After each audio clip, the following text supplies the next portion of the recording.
So I finished reading Classroom of the Elite second year volume 12.5, the last volume of the second year, but of course there's nothing to worry about because it's already been announced that third year is in the making, so we're obviously going to get the final year of Classroom of the Elite, this being the third year. My apologies if this is something that has come a little too late since it's already been quite a while since this volume has come out, but believe me, in order to find a good translation, it was not easy, but eventually I was able to find one, and after reading the entire volume, all I gotta say is that there's a lot of good things to come for third year, and it's obviously going to be probably one of the biggest moments of Classroom of the Elite because a lot of things have been building up to this point. Of course, this volume isn't perfect, and I do have a lot of things to say about some certain decisions on some certain characters or events that do happen, but I will touch upon this. And of course, like always, if you have not read this volume or second year in general, then you have been warned because this is going to contain spoilers,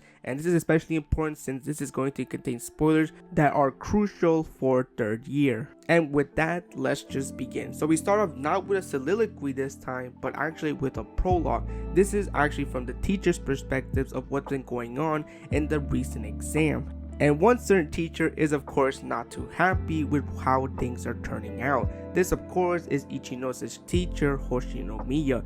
And of course, while she is angry, she can't really express it clearly as there's more important people in the room. So due to this, she has to stay professional and actually remain calm even if things are not going well, and she knows full well that this is going to severely affect her class big time. And it's not surprising since one of these people in the room is the prime minister that's checking to see how this test is going. And I think it is a clear idea as to who is involved in this school and who's funding this school and why the school is so determined to bring the best of the best from this school, because you have really serious people here who are looking forward to see what this school has to offer, and this of course is the best students that they could possibly create. And no shock at all, one of the people that the prime minister is clearly having a focus on is none other than Kiyotaka Ayano-koji, who sees what he's been doing in this test and notices just how really good he is and what he's capable of, and he was able to prove this clearly as he managed to get his class to class A for now. But while all the other teachers are congratulating Chabashira, there is of course Hoshinomiya, who is of course angry at the fact that this happened, but she states very clearly that she's determined to make sure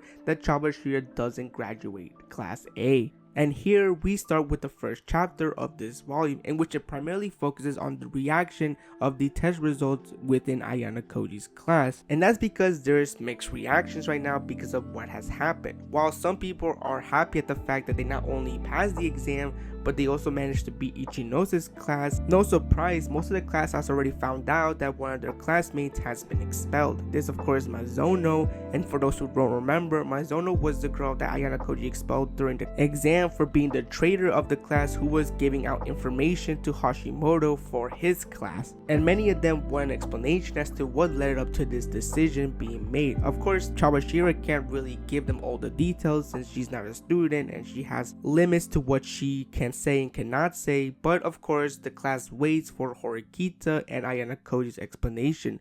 Horikita is very quick to try to reason with the class, basically saying that their hands were tied and that they really had not a lot of options in this exam to really come up with a concrete plan to make sure that nobody was ever expelled. And this is something that's similar to Ayano-koji's arguments when it's his turn to explain things, as he also states that a lot of things were happening during this exam that made him think that this was the right call to do. One of the obvious ones being is the fact that Ichinose was such a strong opponent that, for those who don't remember, Ichinose was very quick to defeat Horikita, something that Horikita even admits during all this discussion, that Ichinose was a very tough opponent and that even she couldn't understand how she could possibly defeat her. Of course, this reason alone isn't enough for the class to be convinced, which leads to Ayano-koji bringing up the other point of the fact that Mizuno was dating Hashimoto, something that only a few people knew, and one of these people was none other than Kushida and a close friend of Mizuno, which of course shocks the class because now they understand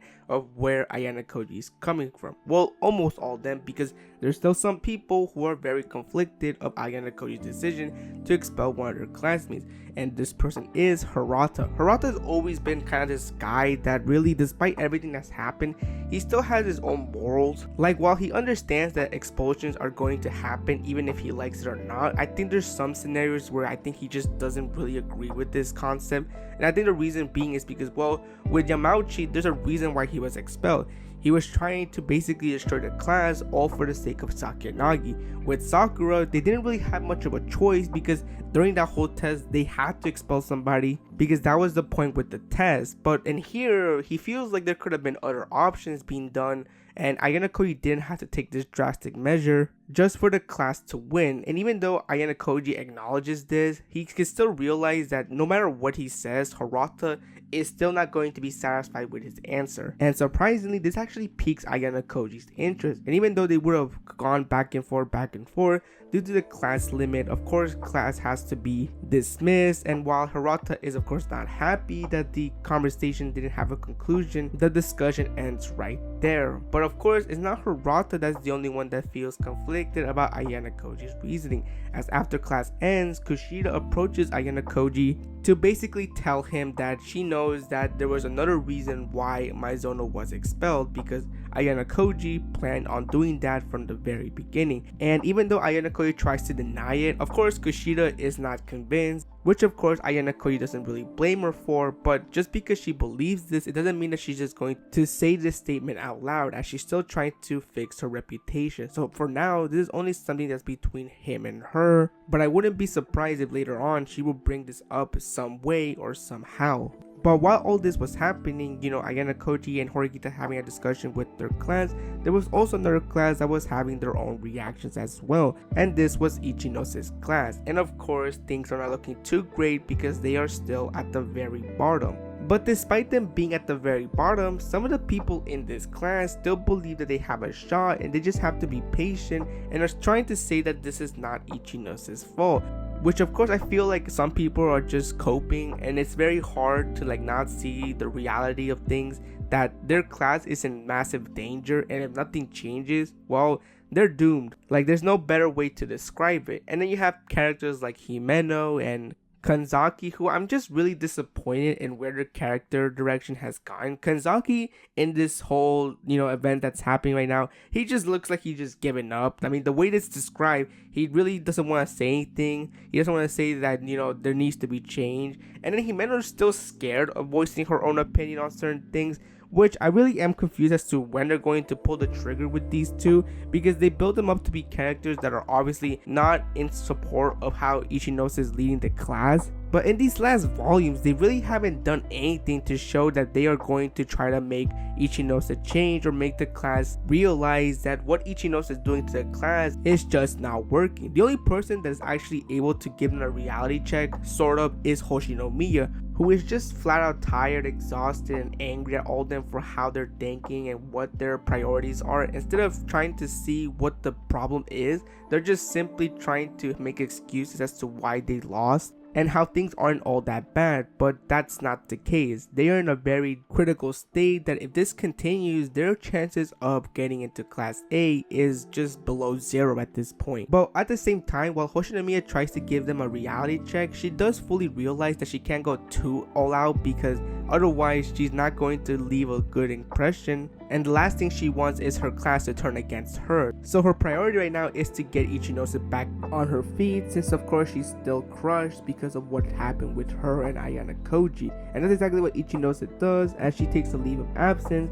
And for now, this is the last time we'll see her, but don't worry, because she does appear once again in this volume. That's definitely going to leave a lasting mark, but that will come later on. Some time has passed, and very early in the morning, Ryuen is going out to meet a certain person, and this certain person is Sakayanagi. Even though Ryuen tries to act like he's happy with the outcome that he won and Sakayanagi lost, and as promised with the bet, she is going to withdraw from the school, Sakayanagi could tell right away that Ryuen is not happy one bit. He is disappointed, he is angry at how things turned out because, well, this was not how he wanted to win overall. And it was during this conversation between Sakayanagi and Ryuen that Sakayanagi comes clean and tells him that even if he was able to somehow pull a lot of tricks during the exam, she would have won no matter what and he would have been the one to lose anyway, which Ryuen tries to laugh it off, but deep down he knows that this is exactly what would have happened. Had it not been for Sakayanagi losing on purpose, he would have been the ultimate loser in this battle, which not only makes him even more angry, but more angry at the fact that he's not really good enough to beat Ayano-koji. And that's not something that only he thinks, but also Sakayanagi as well. She comes out clean and tells him with the state that he's in right now, that Ayano-koji would instantly destroy him no matter what challenge he threw at him. Something that Ryuen deep down inside knows that would have been what exactly happened. And even though Sakayanagi is chewing him out and calling him all these things, in some weird way, Ryuen doesn't really mind. It's like despite the rivalry, at the same time, he's going to generally miss this rivalry that he had with Sakayanagi, as he never really had this kind of rivalry before with anybody else. Apart from people like Koenji or Ayano-koji, Sakayanagi, despite how she is and despite her disability, she never backed down from a fight. She was always ready to say the most insane things to his face with no hesitation whatsoever, and she was perfectly fine playing along with his game even if she wasn't the least bit interested whatsoever. That's the kind of rivalry that Ryuen liked, and for him to see Sakayanagi go just like this, it's not something that he could just simply brush away. But at the same time, while Sakayanagi is being kind of harsh to Ryuen, in her own way, she's also trying to give him advice by telling him that from now on, he's on his own, but that doesn't mean that he can't still grow, as basically anything can change in 1 year, which is essentially her telling him to change within a year to see how much different he can become from just 1 year alone. Something that has Ryuen keep in mind even after him and Sakayanagi end their discussion and go their separate ways. After this, we jump right back to Ayano-koji, and it seems that he has a lot of things to do and a lot of things that he wants to settle once and for all. The first thing he wants to do is, of course, have a conversation with two particular girls. However, when these two girls don't meet at the location that they were supposed to meet, he tries to find out where they are, and very quickly he starts to realize that there's one particular girl that has no interest in having a conversation with him, and this is none other than Ai,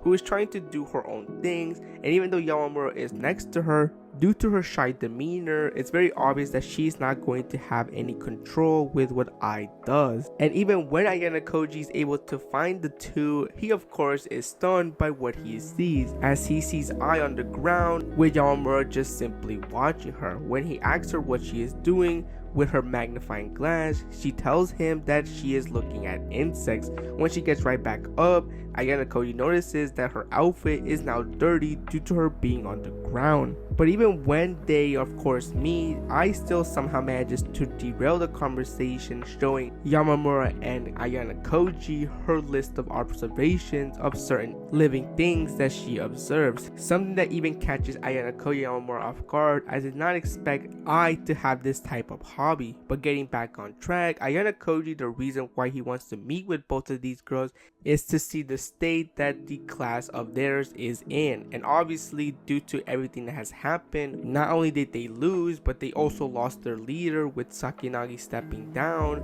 This of course leads to the class having a very heavy atmosphere, something that Ai and Yamamura come out clean to tell Ayano-koji that for now their class is in a complete standstill, and not even Ai knowing what's going to be the next step that their class is going to take now they don't have a leader whatsoever. But of course, knowing that Ayano-koji is here, it's very obvious that he has something in mind for their class. And while we don't get all the details right now, it's very obvious that Ayano-koji told Ai and Yamamura what's about to happen and what they have to be ready for in third year. After this, Ayano-koji heads to the mall, in which he actually sees a few of his classmates, this being Onodera, Komiya, and Matsushita. Ayano-koji is a bit surprised that they're able to talk to him pretty normally despite everything that has happened in the class. But it does go to show there are certain people in his class that are very easygoing and are able to brush things aside. The one interesting thing that does come out of this conversation between him and the girls is the fact that Onodera comes out and tells all of them that the atmosphere has become very heavy, not just in their class but also the other classes as well, as she noticed class A and C not really being in the best of terms, especially after seeing Kito and Ryuen almost having a fight, which of course just confirms to Ayano-koji just the state that Sakayanagi's class is thanks to her stepping down as the leader. After his conversation with the girls, he decides to meet the person that he's been wanting to meet and planned on meeting right now, and this is none other than Hoshinomiya, the teacher of Ichinose. But it seems that Hoshinomiya is not really interested or not really happy to be in this meetup whatsoever, and things don't get better as well, as due to them being teacher and student, obviously this catches some people's attention, which of course was Ayano-koji's intention, as it was probably a way to make sure that Hoshinomiya was under control, as she couldn't do anything in public or say anything bad about him without worrying that somebody might hear them. And basically this whole conversation is Ayano-koji trying to settle things down with Hoshinomiya. Obviously he knows that Hoshinomiya wasn't happy with how things went down during the exam, as Hoshinomiya tried desperately to negotiate with Ayano-koji, telling him to let Ichinose win for the sake of her class, and in exchange she would happily give information about future exams and if he wants to, something more. Obviously Ayano-koji rejected these offers, but now that things have settled, he of course trying to negotiate to make sure that Hoshinomiya doesn't do anything that not only affects his plans but also the class's plans as well.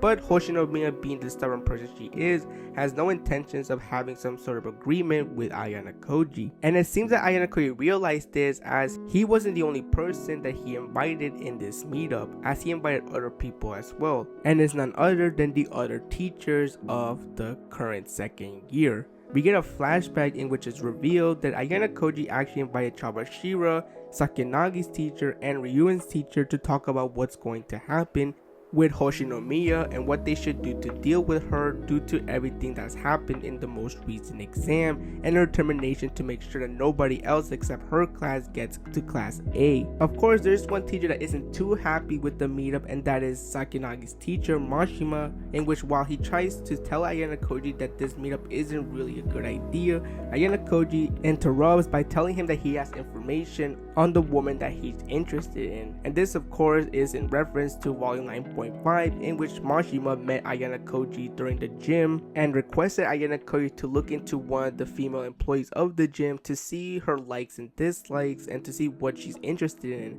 This of course makes Mashima shut up and go with Ayano-koji's plans. Once everybody is here, they of course try to go somewhere more private to fully talk things out. And it's here that the teachers get to see firsthand what Hoshinomiya is truly after, and it's no surprise that is Chabashira. Chabashira is the main person that Hoshinomiya is targeting, and it's probably the only reason why she's even at this school to begin with, as she hates the idea that Chabashira is trying to redeem herself by getting her class to class A, something she couldn't do in her own class, when of course due to her making one decision during the same exam that Ayano-koji took in year 2 volume 5, this of course caused a rift between her and Hoshinomiya's relationship. But apart from that, it also costed them from getting into class A and graduating from it. And ever since then, Hoshinomiya has never been able to fully forgive Chabashira for what she did. But despite all the teachers being present, she makes it very clear that no matter what anybody says or tries to do, this is her ultimate goal, to make sure that her enemy, Chabashira,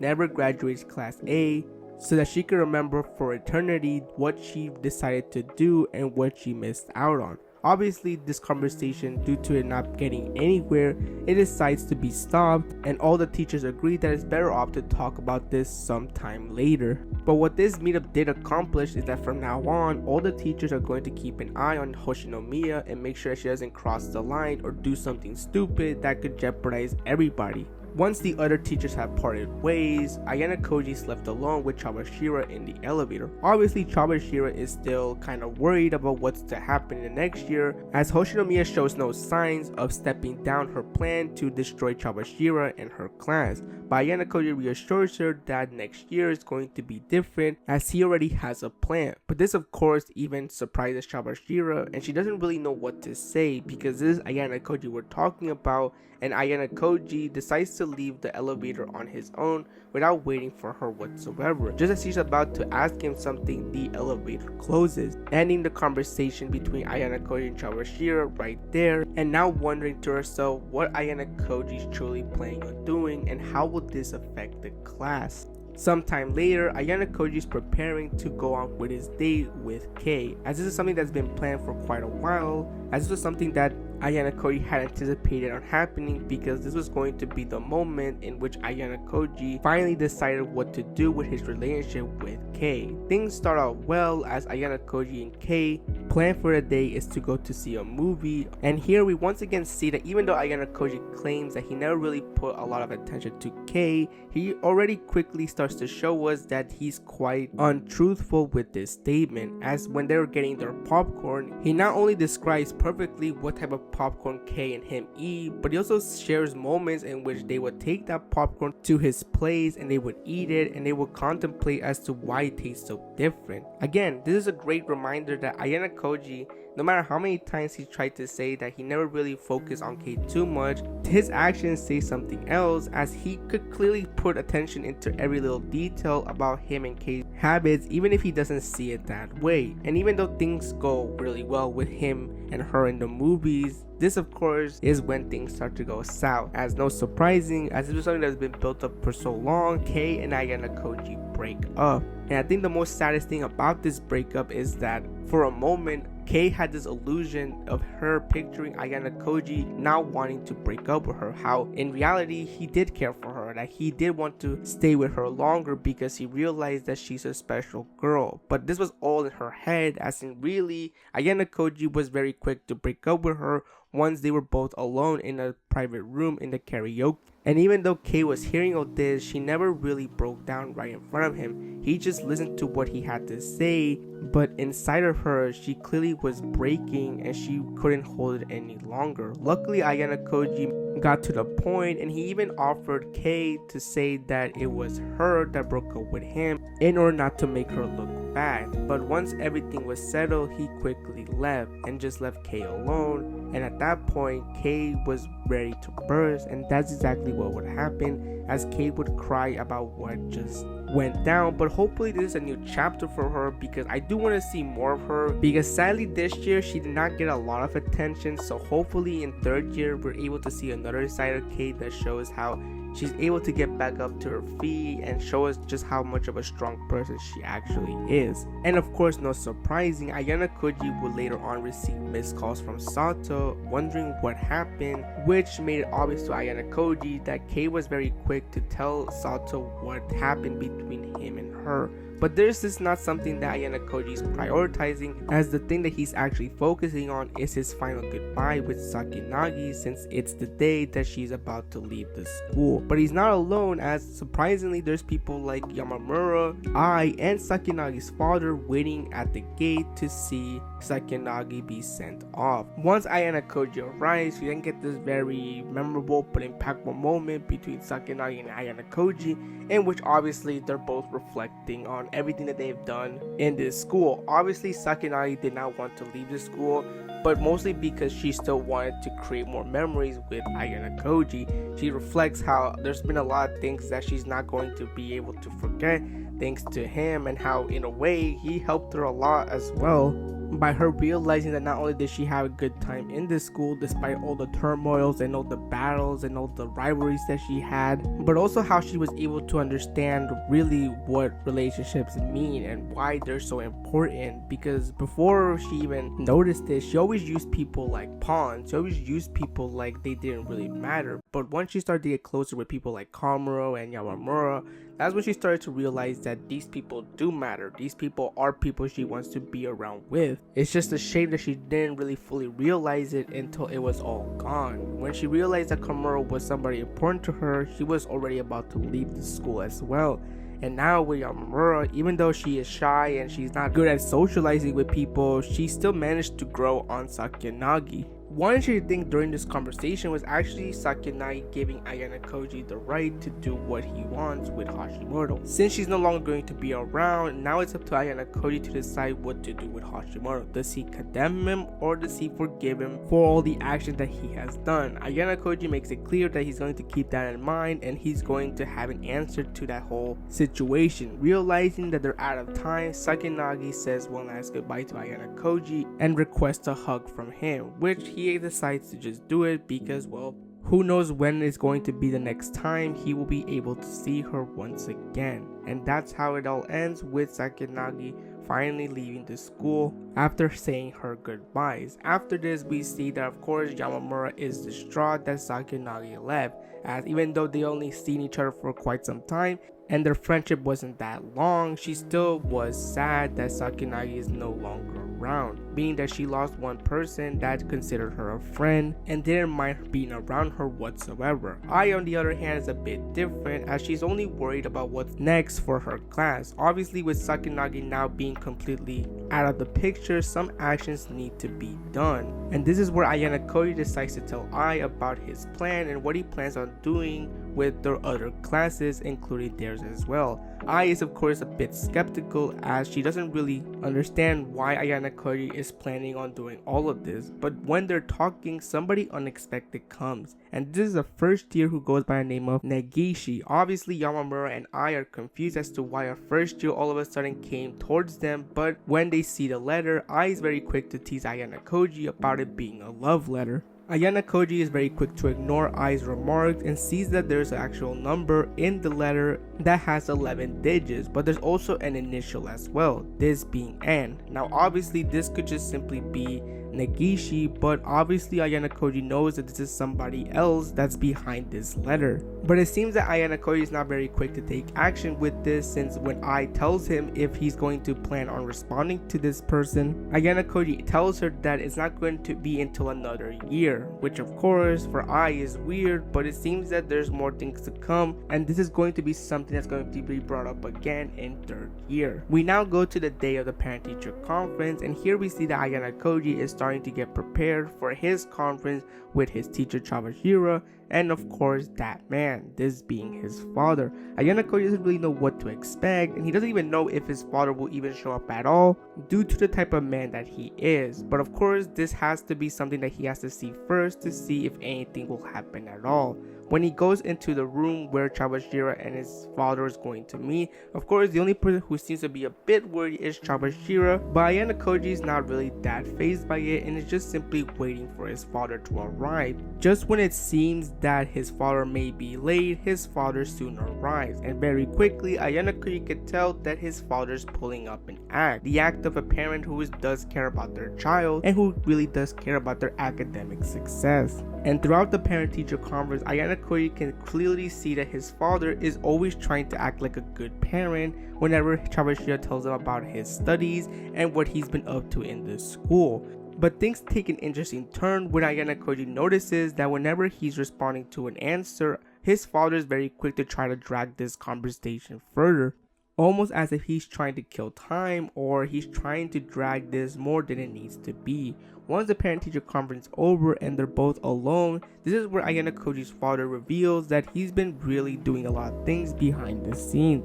When Ayano-koji asks about what happened with Yagami after the whole culture festival fiasco, Ayano-koji's dad admits that he took care of him, and by take care of him, he's been training him more due to him being seen as somebody that needs more improvements. Which just goes to show is that Ayano-koji's father just views these people from the white room as nothing but test subjects. Ayano-koji's father is very quick to admit that one of the mistakes he did when sending people like Yagami and Ichika was them being allowed to have emotions. As due to them having emotions, this is where everything started to go downhill according to his father. and now he is planning on going back to square one and making sure that the white room students don't have any kinds of feelings or emotions whatsoever, as the last thing he wants is to have another Yagami or another Ichika that intends on doing whatever they want. And just when it seems that Ayano-koji doesn't really know why this conversation is still happening, he finds out that it's because Ayano-koji's dad's been waiting to have a chance to talk to Koenji's father, as during the middle of the conversation, Koenji and his father appear, and it seems that Ayano-koji's dad is quick to change moods and try to be as professional as possible, but it seems that Koenji's father, just like Koenji, doesn't really seem to pay too much attention, as he keeps the conversation very short. After this, Ayano-koji's father gets a phone call in which it leads to him leaving straight away, without saying anything else to Ayano-koji. But this wouldn't be the last person that Ayano-koji will talk to that day, as Koenji, due to him having a little bit of time before his meeting, walks up to Ayano-koji to have a chat. And this is where Koenji clearly shows that he knows a lot of things that are going to happen, as even though Ayano-koji tries to deny it, Koenji's not convinced entirely. He is very quick to show Ayano-koji his mirror, in which it shows Ayano-koji's face. When Koenji asks Ayano-koji what he sees, Ayano-koji is very quick to respond by saying that he just sees himself. But Koenji's answer is different, as he says that even though his face doesn't say too much, he could tell that that's a face full of dishonesty, lies, and deception, and all he's waiting for is what actions is Ayano-koji planning on doing, and how will this affect his school life. Realizing there's no point in hiding it, Ayano-koji tells Koenji that there are just some things that are going to cause sudden changes that nobody's probably going to be able to comprehend, as the only thing that he wants is to be able to still have a fierce competition between the classes. But most importantly, the thing that really gets Koenji's reaction is when Ayano-koji admits that in the near future there are people that he's probably going to have to deal with, and there's probably going to be people that he has to get rid of to make his plans go forward. Just like what he did with Mizuna and Sakura, there's maybe a chance that Michan may be somebody that could be on that list as well. And despite Koenji's attempts to try to not show any reaction, Ayano-koji was very quick to notice that it did get some sort of reaction from Koenji, even if it was only slightly visible. But Koenji continues by making it very clear to Ayano-koji that there may be a chance in the future that he goes all out just for the sake to make sure that his lifestyle doesn't get ruined just because someone has other intentions, which basically confirms that Koenji against Ayano-koji is something that's probably going to happen in third year, which is no surprise because it's been building up ever since year 1. But this is not the only battle that seems to be happening between Ayano-koji and Koenji, as it seems that even their own fathers are having their own battles as well, as we get to see that Koenji's father and the prime minister as well as the chairman is in a room, but out of nowhere Ayano-koji's father interrupts their conversation, which of course leads to a bit of a tension moment between all of the parties involved. It's very obvious that due to Ayano-koji being from a different political side from Koenji and the prime minister, that there's bound to be some very interesting conversations. But I think the really big highlight of this whole interaction is the bet that both Koenji and Ayano-koji's father make. This being that whoever's son is able to outperform the other, Ayano-koji's father wants Koenji and him to have a private conversation on their own. Something that surprisingly Koenji's father agrees, and the bet is officially on. Getting back to Ayano-koji, we start off with a brand new day in which Ayano-koji is just simply doing his own things until he gets an invitation from Horikita to meet with her to talk about just everything that has happened quite recently. Ayano-koji accepts and they both meet up at a cafe, and Horikita offers Ayano-koji a coffee as her treat. Then Horikita gets straight to the point, telling Ayano-koji that she plans on doing something about the atmosphere of the class quite recently. Due to everything that's happened, the atmosphere has still not really gone up, and many are still bothered by what happened with the most recent exam. Ayano-koji is very quick to agree, as he does realize that this is not something that's very easy to forget, and there's still bound to be many classmates who are very slow in processing everything that has just happened. Horikita proposes that they should actually throw a party, not just for the end of the year, but also in celebration of their exam. as this can be a good time for everyone to just simply chill and not have to worry about how the class feels, since by them being closed, it's a clear demonstration that they're still going to be united regardless of what happens. Ayano-koji agrees with this, saying that Horikita's plan might actually work, and I really do like this moment because it just once again shows how much of a good leader Horikita is, as she didn't have to do any of this and she could just simply just do her things and not worry about what the class feels, since at the end of the day they passed whether it's good or not. But here you can tell that Horikita wants people to be able to relax and not have to worry about all the time about the test, because they are still humans that deserve to be able to create memories and have a good time in school, even if it's very competitive most of the time. Even in these moments, after Ayano-koji approves of Horikita's plan, she's very happy to hear it, and she even admits that she's very glad to have Ayano-koji to listen to her and to have somebody to just simply talk about these kinds of things. Ayano-koji actually throws in a funny remark to Horikita, saying that what she said right now sounds like somebody that wants to be his partner, which of course confuses Horikita, and she actually even gets embarrassed by this and just simply tells Ayano-koji to shut up. But later on, when they part ways, Horikita wonders why she got all flustered and nervous when Ayano-koji made that comment, and for her it's something that she's never really felt before, and her heart was just racing at the time, which was out of the ordinary for her because she's never really felt like this, especially when it comes to her other conversations with the other guys from the school. After this, we actually get a funny moment between Ayano-koji, Ishizaki, and Hiyori, because Ishizaki once again tries to get Ayano-koji to join their class, saying that with him and Ryuen together, they'll be unstoppable. But many times Ayano-koji's been open about the fact that he just simply doesn't want to be in Ryuen's class because he actually wants to have a challenge against Ryuen. But here's where Ishizaki comes clean, saying that in reality he views him as a good friend and somebody that he wants to hang out on a daily basis. Something that of course surprised Ayano-koji, because this is probably the first time he's heard Ishizaki be able to say his true feelings on somebody. But despite this nice comment, Ayano-koji still refuses, and this leads to Ishizaki saying to Ayano-koji that if he were to go into their class, then he could actually date Hiyori, which of course catches Hiyori off guard, as she was not expecting that comment being made by Ishizaki. Of course, things become kind of awkward between Ayano-koji and Hiyori, and things become even more awkward when Ishizaki basically forces them to hold each other's hands. And of course, this is still being done in public, and even though there's no people, obviously the last thing that they want is for someone to see what is happening with all three of them. But despite this offer, no surprise, Ayano-koji rejects it. And one detail that I liked about this is that Hiyori was actually disappointed when hearing this, implying that she actually didn't mind fulfilling this offer if Ayano-koji were to accept it. But here is the point where things start to go really crazy, and it starts with one night when it's heavily raining. Ayano-koji is trying to text Ichinose, but he notices that every time he messages her, his messages are left read. And the reason why Ayano-koji is talking to Ichinose to begin with is because today's the day they're supposed to have their end of the year conversation, something that was promised last year during first year, and it seems that Ichinose has no intentions of having this conversation any longer. Ayano-koji picking his choices, he decides that the ultimate way to see what's going on is to see her herself in person.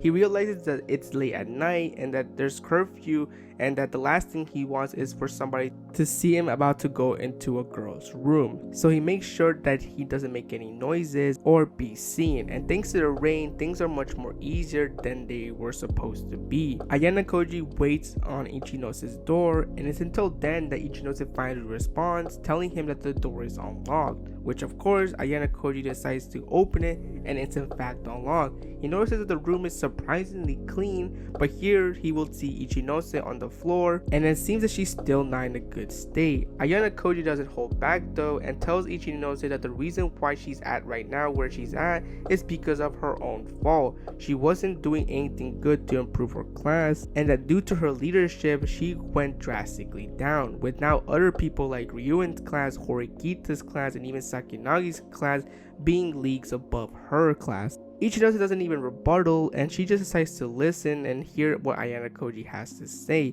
But here's where Ayano-koji makes an offer to Ichinose that really starts to make her want to listen more.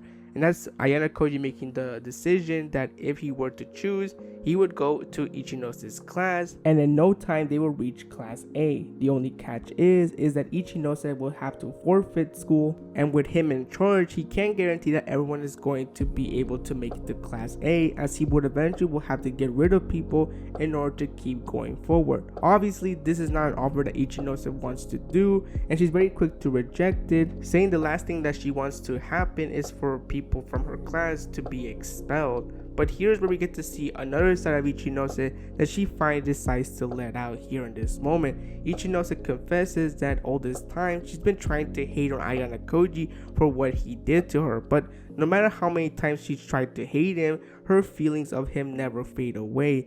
She still loves him and she still likes him, and she's willing to be able to forgive him for what she's done, even if others wouldn't even do it at all. Ayano-koji starts to look things more closely, and he realizes that this could have been something that Ichinose planned on doing. She probably wanted to lure him into her room in order to be alone with him, and the way he's able to conclude this is, once again, the room was all tidy up even before he came, meaning that she had intentions of somebody eventually coming to see her, not to mention that her hair was still nicely done, and all those messages that she ignored were intentional because she was hoping that he would eventually come to her room to see her. Everything now made sense, and he finally realized what Ichinose's true intentions were. At this point, Ichinose can't hold her feelings any longer, and she decides to not only push Ayano-koji to her bed, but she comes out and reveals that she now knows how he and Kei became a thing, and how in a way she and Kei are very similar, as she feels that with Kei, Ayano-koji pushed her to her limits and broke her into becoming a different person. And that's what's happening with her now, because now she feels that this is what Ayano-koji wanted to happen all along. He wanted to break her to become a different person. But despite revealing all this, she still has feelings for him, and she still appreciates what he has done. Ayano-koji at this point doesn't really know how to deal with this or how to counter what's going to happen, because it's late at night and the last thing he wants is to make noise, and due to Ichinose's state of mind, who knows what she was willing to do or what she's capable of doing, and how little care she might have if people were to find out that they're both together in the same room. So ultimately, Ayano-koji decides to just let her do what she wants, and Ichinose, with her feelings kicking in, decides to forcefully kiss Ayano-koji, and you can tell this was not planned because it's revealed that when they were both kissing, she managed to hit her teeth with Ayano-koji's. But at this point, Ayano-koji decides to just simply do what he has to do, and he has intentions of having this continue on. He tries to take off her clothes, and while she at first was nervous and she showed a bit of hesitation, she very quickly relaxed and decided to take her own shirt off on her own. And as Ayano-koji will describe later on, that night all they did between him and her was just devour each other. Some time has passed, and it seems that now Ichinose managed to get back into her own feet, as she decides to have a conversation with some of the members of Class B. Of course, some of the members of Class B are very skeptical and confused as to why all of a sudden Ichinose invited them, but Kanzaki is very quick to show that he is really trying to figure out what Ichinose's true intentions are. But obviously, some people are very quick to defend Ichinose, stating that this is just simply her trying to let everyone know that she's doing well. After back and forth between the people who are critical of Ichinose and the supporters of Ichinose, Ichinose eventually shows up and tells them to not only to not worry about her anymore, but she also wants to apologize for what she's been doing and the actions that she's decided to do. And while some are forgiving, obviously Kanzaki is questioning why this is all of a sudden being brought up. And some people actually want to ask Ichinose what made her change her mind. And with no hesitation whatsoever, Ichinose comes out and says that Ayano-koji was the one that made her change her mind completely, which of course got a ton of reactions, but the one that got the biggest was Kanzaki, as he was mad that Ichinose allowed to be helped by Ayano-koji since he was the one that crushed her to begin with. Ichinose obviously responds by saying that while it is messed up what Ayano-koji did, she still found a way to forgive him, but that answer still doesn't sit right with Kanzaki, as he truly wants to know what's going on. And no surprise, Ichinose doesn't give them all the details of what happened between her and Ayano-koji. The only thing people want to focus on is what's the next steps for their class, and Ichinose states that she does have a lot of things in mind and how their class is going to go and compete with the other ones to get into Class A, and that her priority from now on is to not only win but to make sure that everybody in their class reaches Class A and graduates. And while everybody in this group for now thinks that Ichinose is back and she hasn't changed one bit, Kanzaki can tell that there's something in Ichinose that is not the same anymore. Even though she still puts this positive attitude, it's very clear that something changed with Ichinose, and this becomes more truthful when Kanzaki excuses himself to go to the restroom and Ichinose follows him to have a private conversation, in which, in a way, more of a very intimidating but yet friendly demeanor tells him that from now on, things are going to be different, and even though he may think of her tactics as not great, that's all about the change. But the way she said it, it almost seems to Kanzaki that she really is somebody completely different, even if it may not seem to be the case by other people. At that moment, the way she looked and the way she speaks sent shivers down his spine, and I'm pretty sure he's not going to be the only one to notice this, but only time would tell. We finally get towards the very end of the volume, and here we see the party that Horikita was talking about making, and while the majority of the classmates are here, there are some that are not here for obvious reasons.